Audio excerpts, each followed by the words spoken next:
On va commencer donc cette intervention avec un titre un peu particulier qui a l'air de vous avoir parlé. J'arrête de subir mon job. Comment concilier hypersensibilité et vie professionnelle? Et en général, quand je parle d'hypersensibilité, la première chose que je fais, c'est que je compte le nombre d'hommes dans l'Assemblée. Messieurs, félicitations, vous êtes 8. On est déjà pas mal. On est vraiment pas mal par rapport à tout ceci.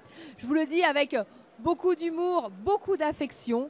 C'est un sujet très important, l'hypersensibilité. Quand on parle, merci, c'est très gentil. Quand on parle d'hypersensibilité, on a tendance à être sur quelque chose de totalement galvaudé. Donc non, l'hypersensibilité, ce n'est pas avoir la larme à l'œil quand on voit une vidéo de chaton. Non, ce n'est pas ça. L'hypersensibilité, c'est quelque chose de vrai, c'est quelque chose de scientifique, de neuroscientifique, que l'on va explorer aujourd'hui ensemble.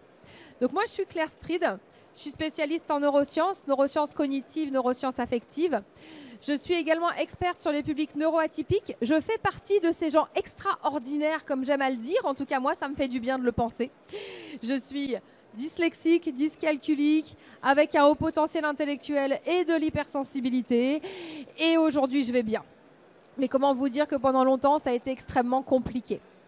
Alors, ce que je trouve chouette, c'est qu'on puisse oser dire le mot hypersensibilité en entreprise. On peut oser parler de nos spécificités neurocognitives dans le monde du travail sans avoir trop peur de passer pour quelqu'un de perché, de passer pour quelqu'un de chelou, de passer pour quelqu'un en situation de handicap et de pouvoir expliquer que oui, il y a des choses qui pour nous, c'est pas facile. Il y a des choses qui dans notre réalité, on ne va pas savoir les gérer comme les autres personnes. Typiquement, être sur un salon comme ça, je ne sais pas comment vous faites. Mais alors, pour moi, tout le bruit qu'il y a partout autour, toutes les odeurs, toutes les sursollicitations, toutes les lumières, toutes les couleurs, il va me falloir 3 jours pour m'en remettre. Et je me suis préparée. Et je ne suis pas en train de le subir. Donc, on a des fonctionnements cognitifs spécifiques, c'est ce qu'on va voir ensemble. Est-ce que vous saviez qu'une personne sur 4 est hypersensible? 1 sur 4, 25% de la population. Alors quand on se sent épuisé et qu'on se dit « il y en a marre, il n'y a qu'à moi que ça arrive, personne ne me comprendra », rappelez-vous que normalement, si vous allez frapper à 3-4 portes à côté, vous allez trouver quelqu'un comme vous. Cette hypersensibilité, de quoi parle-t-on? On parle de quelque chose qui a lieu in utero. Nous naissons hypersensibles, nous vivons hypersensibles et nous mourrons hypersensibles. Cette hypersensibilité, elle arrive à peu près entre le 3e et le 4e mois de grossesse. Et c'est une action de la sérotonine sur le cerveau qui va rendre cette hypersensibilité active. On a une part génétique, merci papa, maman, grands-parents, etc. Vous savez, tous ces gens qui vous disent « tu vas prendre sur toi, la vie, c'est pas facile, est-ce que tu crois vraiment qu'il faut être comme ça ?» et qui subissent en même temps que vous, et qui ont subi aussi avant. Et puis, on a une part épigénétique, c'est-à-dire une réaction de notre environnement au monde dans lequel on est. Et donc, on a un espèce de cocktail de ouf qui se fait avec la sérotonine et qui vient booster en fait nos cellules et qui fait qu'on va se retrouver avec des hypersens. L'hypersensibilité, qu'est-ce que c'est? C'est d'avoir des hypersens. On a des acuités bien plus prononcées que les autres personnes pour le meilleur et pour le pire. On va être, donc là, comment dire, notre grande prêtresse à tous, c'est Hélène Aron. Je ne sais pas si vous avez lu ses livres, c'est la pionnière vraiment sur le sujet de l'hypersensibilité. Hélène Aron, elle a expliqué en fait que les personnes hypersensibles, donc pareil au sens neurocognitif du terme, sont des personnes qui ont un traitement de l'information très profond, sont des personnes qui sont tout le temps en surstimulation. Et il n'y a pas besoin de venir dans un salon pour être surstimulé, hein, pas besoin. Ce sont des personnes qui ont une très grande empathie, une très grande connexion aux émotions, mais qui ne savent pas forcément bien le gérer. Ça, c'est à cause des neurones miroirs. Vous connaissez les neurones miroirs? Neurones miroirs fait que si je souris, vous allez me sourire. Ah, merci, ça c'est trop chou. Si je souris, vous me souriez. Si je vais mal, normalement, vous allez aller mal aussi. Mes neurones miroirs sont ces neurones qui m'aident à être socialement acceptables et qui font que, du coup, je m'adapte à la personne en face de moi. Et je vais moduler mon émotion. On sait que chez les personnes hypersensibles, en fait, elles sont extrêmement connectées à la joie. Donc là, normalement, vous devriez tous repartir aujourd'hui avec un paquet de joie immense à l'intérieur de vous. mais on sait aussi qu'elles sont extrêmement réceptives au mal-être des autres. Et ce qu'on a vu sur les IRM fonctionnels qu'on a pu réaliser, c'est que quand une personne hypersensible voit quelqu'un qui va mal, alors non seulement elle ressent toute la souffrance de la personne, véritablement, mais elle ne peut pas s'empêcher de vouloir aller l'aider. Donc vous savez, ce syndrome du sauveur qu'on a là, c'est normal, on a été livré avec l'option. Donc ça, c'est très important à comprendre dans notre mode de fonctionnement parce que vous imaginez bien qu'en entreprise, quand on a envie de sauver tout le monde, c'est un peu épuisant et totalement voué à l'échec. Vous comprendrez aussi pourquoi on est beaucoup dans l'accompagnement. Pour boucler sur cette présentation de l'hypersensibilité d'un point de vue neuroscientifique, je ne sais pas si vous connaissez les travaux de Bianca Acevedo, si vous en avez entendu parler. Parce que là, je vais vous délivrer une info. Vous n'allez plus jamais regarder votre chat ou mon poisson rouge de la même façon. Bianca Acevedo, dans sa thèse sur le cerveau hautement sensible, a démontré qu'en fait, il existait 100 espèces animales hypersensibles, dont l'homme. On a vu chez les animaux des comportements hypersensibles. Pourquoi? Je vous parlais d'épigénétique tout à l'heure. Parce qu'on est un peu quand même dans un monde de brutes, il va bien falloir le reconnaître. Et qu'en fait, le monde a besoin de plus de douceur. Donc, on n'est pas seul. Les ratons laveurs, les chats sont avec nous. Et ce qui est important, c'est vraiment de se rendre compte que, bah oui, si la nature elle-même a développé des animaux qui fonctionnent comme ça, c'est bien que ces facultés que nous avons, elles sont utiles pour quelque chose.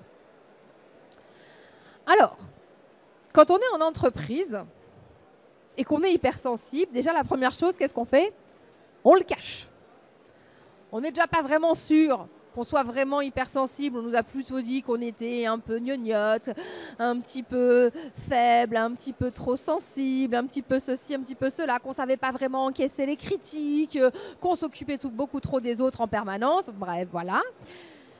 En entreprise, notre profil, en tout cas dans l'ancien schéma professionnel, je dirais, n'est pas celui qui est le plus recherché. Ici, je vous ai essayé de vous faire un diagramme qui vous présente, j'allais dire, comment le monde fonctionne chez les hypersensibles et chez les non-hypersensibles. Donc, vous prenez les normes standards, les personnes lambda, elles sont pas mal sur l'adaptabilité, elles arrivent assez bien à gérer le stress, elles baignent dedans de toute façon. Elles ont une analyse fine, pas si développée que ça, une créativité qui peut s'améliorer, une empathie qui peut s'améliorer et une sensibilité sensorielle, bien évidemment, absolument réduite. Mais c'est la base, en fait. Les gens, les 75% de la population vivent comme ça. Genre, tu peux encaisser le stress et c'est pas bien grave si ton analyse, elle n'est pas super fine. Les personnes hypersensibles, par contre, ça va être complètement différent. Le stress, c'est pas possible. C'est absolument pas envisageable. Déjà, juste je vous redonne une info importante parce qu'on semble l'avoir oublié. Notre corps peut supporter 14 secondes de stress. Ouais. 14 secondes. Il y en a, ça fait 14 ans. Notre corps ne peut supporter que 14 secondes de stress et de stress intense. Le stress, il est là pour ma survie. Il est là pour me dire soit je fuis, soit je me fige, soit je me bats. Mais en aucun cas, je ne peux rester comme ça. Au fur et à mesure que je suis dans ce stress, je vais développer, sécréter du cortisol. Le cortisol bousille mon organisme. Il faut savoir que 5 minutes de cortisol, il me faut 5 heures pour l'évacuer. On en revient à mes 14 ans de stress? Je vous laisse faire les comptes. Ma dyscalculie ne me permet pas de pouvoir aller jusque-là. Mais c'est catastrophique. Quand on est hypersensible, le stress nous impacte beaucoup plus. Vous connaissez certainement cette citation de Flaubert qui explique la sensibilité. Il disait « Je suis doué d'une sensibilité absurde.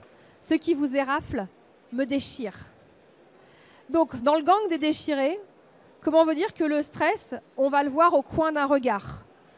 Le stress va arriver à partir du moment où quelqu'un n'est pas d'accord avec nous, où on a l'impression d'avoir fait quelque chose de travers. Donc, c'est très, très compliqué. L'adaptabilité, en fait, il faut savoir qu'on est déjà en suradaptabilité permanente parce que les gens ne comprennent pas nos émotions. Donc là, effectivement, là-dedans, on peut avoir l'impression qu'on n'est pas bon, mais on est déjà tellement en suradaptation que c'est épuisant.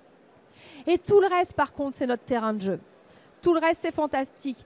La sensibilité sensorielle, on va sentir beaucoup plus que ce que tout le monde va sentir. Tout ce qui est empathie, on va être les premiers à dire. Tu sais, Martine à l'accueil, si elle fait la gueule depuis 4 jours, c'est pas juste parce que ta tête lui revient pas, c'est peut-être aussi parce qu'il y a quelque chose qui va pas. Ce serait bien de prendre le temps d'aller l'écouter. les hypersensibles vont avoir cette capacité à repérer tout ce qui ne convient pas. Et la créativité, alors là, je vous en parle même pas. On est des génies à un moment, il faut quand même appeler un chat un chat. C'est hyper important. On a ce truc-là. Pourquoi? Parce qu'on va faire des liens entre des choses que les autres ne voient pas. Donc, dans un monde qui va plutôt vivre ici sur l'adaptabilité, la gestion du stress, bah vous imaginez bien qu'au quotidien, le système même, j'allais dire, du fonctionnement de l'entreprise, il n'a pas été fait pour les hypersensibles. Donc, qu'est-ce qui se passe? On se sent agressé en permanence. Je vous parlais de suradaptation. On est tout le temps en train de lutter avec le bruit, avec les autres personnes. On est des éponges émotionnelles, ça vous le savez. Donc quand les gens vont pas bien, alors je vous raconte pas, en open space, c'est une catastrophe. Moi, j'ai plein d'hypersensibles qui survivent pas en open space. J'interviens beaucoup en entreprise pour aider les personnes, de préférence avant le burn-out ou le bore-out, parce qu'on est confronté aux deux sujets. Et la vie en collectivité, déjà, est compliquée. Donc, moi, je suis là pour vous faire changer de regard. Quelqu'un qui est dans votre entreprise, qui ne se sent pas très bien, qui a souvent mal à la tête, qui est vite épuisé, qui n'y croit plus parce qu'elle va vous dire « mais moi, j'ai donné toute mon énergie et j'y arrive plus », posez-vous la question, qu'est-ce qui te fatigue en fait? Vous allez vous rendre compte que ce sont des fois des ordres contradictoires. Hypersensible, on a besoin que les choses soient quand même structurées, cohérentes, un minimum. On a besoin de cette cohérence, on a besoin de cette harmonie. Vous allez vous rendre compte que ça va être le mal-être de certains collaborateurs qui affectent les gens. Les néons qui vibrent au-dessus de vous, ça fait mal au crâne. Le rythme incessant, les difficultés de télétravail, toutes ces choses-là. Tout ce qui va venir en fait perturber notre équilibre, qui est déjà pas très stable, ben, ça va être compliqué. Et ce n'est pas une faiblesse. Et je suis vraiment là pour vous dire que moi, j'ai vu dans des entreprises qu'en proposant un casque réducteur de bruit, en aménageant les horaires de travail, en changeant la configuration d'un bureau, en ajoutant des plantes vertes, on a changé la vie des gens. Ça paraît pas grand-chose, hein, mais rien que d'avoir mis le mot hypersensibilité sur la table dans une réunion à un codir, j'ai vu quelqu'un avec une larme à l'œil, et c'était un mec, et ça c'était bien, et qui s'est dit, ok, en fait, j'ai le droit de me sentir proche des gens et d'avoir envie de les aider, et ça ne fait pas de moi un mauvais manager. Donc, dans ces rapports humains qui ne sont que violence et conflits, je ne veux pas caricaturer, je tire seulement le trait par rapport à ce que je vois au quotidien depuis une vingtaine d'années. On a le droit d'être là avec un cœur. Et ça, c'est hyper important de s'en rappeler. On a le droit d'être là avec nos spécificités. Et plus on est aligné avec qui on est, mieux on peut avancer. Alors, s'il y a des hypersensibles dans la salle, ce truc-là, le jour où vous l'avez vu sur les réseaux sociaux, vous l'avez tous posté en disant « Oh, c'est moi, c'est comme ça que je fonctionne ». Parce que les personnes hypersensibles, en fait, elles ont plein de dons, elles ont plein de talents. Alors oui, on est des éponges à émotions, mais au moins on est capable de se rendre compte des émotions des autres. Ce qui compte, c'est vraiment d'être dans cette notion de toutes les aptitudes que l'hypersensibilité va nous donner. On a une stimulation très rapide. Comme je vous le disais, on a un traitement très profond de l'information. On va aller toujours plus loin. Rendre quelque chose de bâclé, on ne sait pas faire. On va toujours tendre vers le perfectionnisme. Et en plus, on a besoin que ce soit beau. On a ce sens inné de l'esthétique qui va faire chez vos graphistes, chez vos créateurs, quelque chose de vraiment abouti. On a aussi une grande capacité de concentration. On peut être dans notre bulle elle est hyper importante, et se mettre à bosser vraiment à fond sur plein de sujets.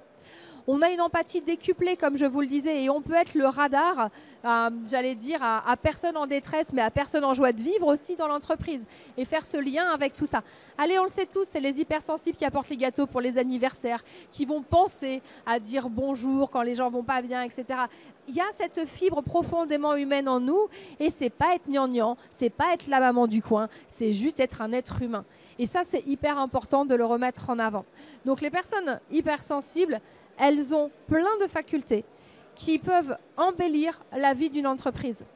Et ça, c'est vraiment important qu'au niveau des RH et au niveau de tout ce qui est inclusion, on s'en rende compte. Je me suis retrouvée à intervenir pour BNP Paribas il n'y a pas longtemps. Et on parlait justement du HPI et de l'hypersensibilité en entreprise. Et on s'est retrouvés à en parler en logique de handicap. Mais je lui dis non, on n'est pas en situation de handicap. Quand on est hypersensible, on n'est pas handicapé. Par contre, notre fonctionnement, si on n'arrive pas à être en phase avec, devient handicapant, ce qui est complètement différent. Alors, on a eu reçu des centaines de messages de personnes disant « bah oui, moi je suis hypersensible, je ne sais pas comment le vivre dans l'entreprise ». Et là, ce qui compte en fait, pour moi aujourd'hui, c'est vraiment d'en parler. D'oser dire à son manager, d'oser dire à son service inclusion, d'oser dire dans ses formations « je fais partie des 25% de la population neuroatypique à haute sensibilité ». Et donc, du coup, j'ai des talents extraordinaires, un traitement profond de l'information, une profonde empathie. Je vois les subtilités, je fais des liens là où personne n'en fait. J'ai un génie créatif qui fonctionne à son rythme quand il en a envie et quand il se sent bien. Mais surtout, je suis capable de ressentir un paquet de choses que personne ne ressentira. Et c'est ça que je vous invite à changer aujourd'hui dans vos entreprises, dans vos positionnements. C'est véritablement accepter cette part sensible à l'intérieur de vous et se dire « ok, je vais m'en servir et surtout, je vais arrêter de subir ». Je vois trop de personnes, je reçois trop de mails de personnes en train de me dire « je ne veux plus jamais rien ressentir, c'est trop dur ». J'en ai marre d'être toujours celle ou celui qui dit qu'un tel, il va pas. J'en peux plus de voir mes collègues partir. Je ne sais plus comment sensibiliser mon dirigeant au fait qu'on est des êtres humains et qu'on a besoin de cette connexion entre nous, et d'autant plus quand ça va mal. Alors quand on regarde l'actualité, comment vous dire ? On s'effondre. Alors déjà, arrêtez de regarder l'actualité, ça va pas bien, on va pas spoiler, ça ira pas mieux dans 2 ans. Par contre, la façon dont on va le vivre va tout changer. Et si vous vous autorisez à arrêter de cacher qui vous êtes, à arrêter de cacher cette magie qui est à l'intérieur de vous, je vous garantis que ça va pouvoir tout changer. Alors c'est pour ça qu'avec Numix, là au stand T61, juste là, on a créé une plateforme qui s'appelle YouSkills. YouSkills, en fait, on vous propose des modules de formation de digital learning pour comprendre les neurosciences, pour comprendre les personnes neuroatypiques, pour comprendre comment travailler avec ces personnes-là et se dire « Ok, en fait, le talent, il est partout. Maintenant, il est temps qu'on lui laisse sa place pour se révéler et qu'on permette aux gens de prendre véritablement toute la place de, de leur existence et de leur humanité. » Donc nous, on y croit profondément. Moi, j'écris des bouquins sur le sujet. Tapez sur Internet si vous voulez, Claire Street, ça vous parlera. Je fais même des vidéos sur les relations amoureuses, neurosciences et hypersensibilité parce que, en fait, notre vie, notre sensibilité, c'est avant tout une quête d'équilibre. Et cet équilibre-là, on a besoin de pouvoir le vivre au travail. Si vous êtes en résistance toute la journée de qui vous êtes, si vous subissez dans le métro parce qu'il y a trop de stimuli, si vous subissez au boulot parce que les ordres vous paraissent incohérents et que le boulot, vous ne pouvez pas le faire comme vous voulez et que les odeurs qui viennent du fond de la salle, vous en pouvez plus et que le néon au-dessus vous rend taré, et que vous arrivez à la maison et que vous subissez encore, à quel moment vous pouvez offrir au monde le talent de qui vous êtes? Vous ne pouvez pas. Et vous allez développer des choses pas cool. Et à un moment, vous serez au pied du mur, comme moi je l'ai été il y a 14 ans, et il faudra faire un choix. Il y a 14 ans, moi, j'ai fait le choix de vivre parce que mon corps m'a amené vers autre chose. Et je me suis dit, OK, je vais arrêter de lutter contre cette sensibilité. Elle fait partie de moi. Elle me permet d'aider tellement de monde que maintenant, l'idée, c'est d'arriver à laisser se révéler chez chacun sa grande sensibilité parce qu'on pourra tous en bénéficier. Merci beaucoup.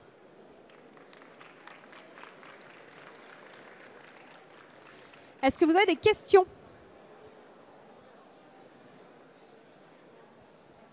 D'abord, merci beaucoup.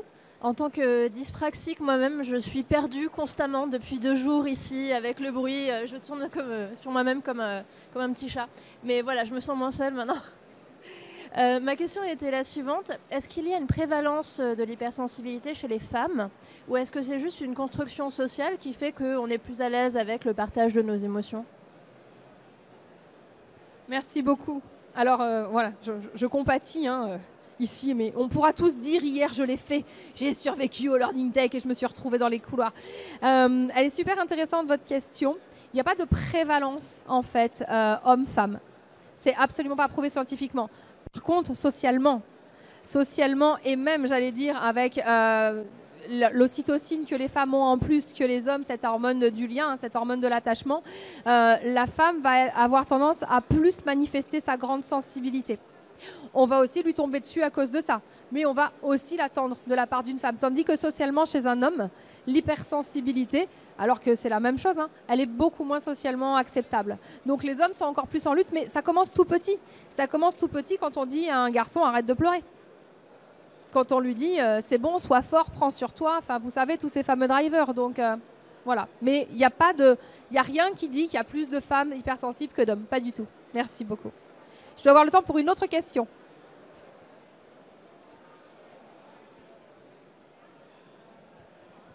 Quand vous parlez des gens, est-ce que ça inclut des enfants? 25%. Donc 25% du monde. D'accord. Oui, merci beaucoup. 25% de tout le monde, comme je vous le disais, nous naissons hypersensibles, nous mourrons hypersensibles. Ça se crée in utero, donc c'est vraiment tout le monde. Et alors, bien sûr, les enfants sont sensibles. Et je dirais que si on traitait le monde et les gens comme si tout le monde était hypersensible, mais qu'est-ce que ce serait chouette à vivre. Mais ce qui compte, surtout si vous avez des enfants, c'est vraiment de les autoriser à parler de leurs émotions, à s'émerveiller sur le beau, à ne pas aimer la violence. Moi, je me souviens, j'ai accompagné une famille et on a été convoqués à l'école parce que le petit garçon de cette femme avait un problème. Il ne supportait pas la violence dans la cour d'école. Donc, on nous a dit qu'il fallait qu'on apprenne à cet enfant à encaisser, en fait. Voilà. Et là, j'ai regardé la direction d'école. Je fais, mais vous ne croyez pas qu'apprendre aussi que la violence n'est pas le seul langage dans la cour, ça pourrait aider? Je pense qu'elle cherche toujours à me trouver une réponse, à comprendre. Donc, c'est compliqué. J'ai dépassé le temps. Merci infiniment pour votre présence. Si vous avez des questions, je suis ici sur le stand de Lumix. Merci beaucoup.